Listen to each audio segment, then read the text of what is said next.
Hi friends, welcome to my channel. Ugadi రోజున మనీషా చేసిన ప్లాన్ని తిప్పికొట్టి షాక్ ఇచ్చిన లక్ష్మి మనీషా బండారాన్ని బయట పెట్టడానికి మరొక ప్లాన్ కూడా వేస్తుంది.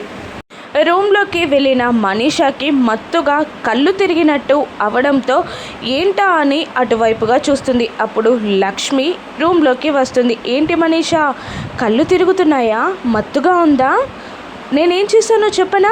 ఇంతకుముందు నువ్వు తాగిన తీర్థం ఉంది కదా, అందులో ఇదొక ట్యాబ్లెట్ కలిపేశానంతే. ఈ ట్యాబ్లెట్ ఏంటని చూస్తున్నావా? మత్తు ట్యాబ్లెట్, నిద్ర మాత్ర.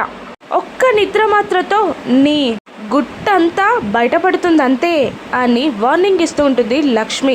లక్ష్మి మాటలతో షాక్ అయిపోతుంది మనీషా. అప్పటికే మత్తులోకి జారిపోతుంది. మనీషా పడిపోయిందంటూ కేకలు పెడుతుంది లక్ష్మి. ఇక అందరూ ఆ రూమ్లోకి వస్తారు.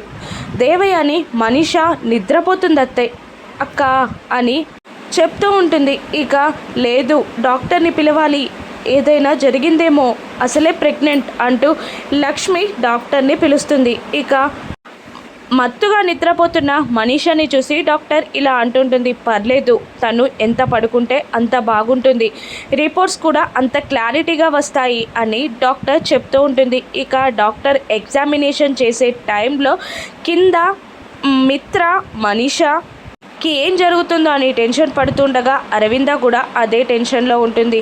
దేవయాని, లక్ష్మి, జాను, వివేక్, జయదేవ్ నందన్ హాల్లోనే ఉంటారు. ఇక మనీషాని ఎగ్జామినేషన్ చేసిన డాక్టర్ కిందికి రాగానే అందరూ కంగారు పడుతూ డాక్టర్ని ఏమైంది అని అడగగా, సారీ మేడం, తను ప్రెగ్నెంట్ కాదు అని చెప్తూ తన కడుపులో ఏ పిండం కూడా లేదు అని చెప్పేస్తుంది డాక్టర్. దాంతో మిత్ర, అరవింద, జయదేవ్ నందన్, దేవయాని షాక్ అవ్వగా లక్ష్మి, జాను, వివేక్లు సంతోషపడుతూ ఉంటారు. ఇప్పుడు మనీషాని అరవింద గెంటేస్తుందా? రాను ఎపిసోడ్స్లో చూద్దాం. Thank you for watching.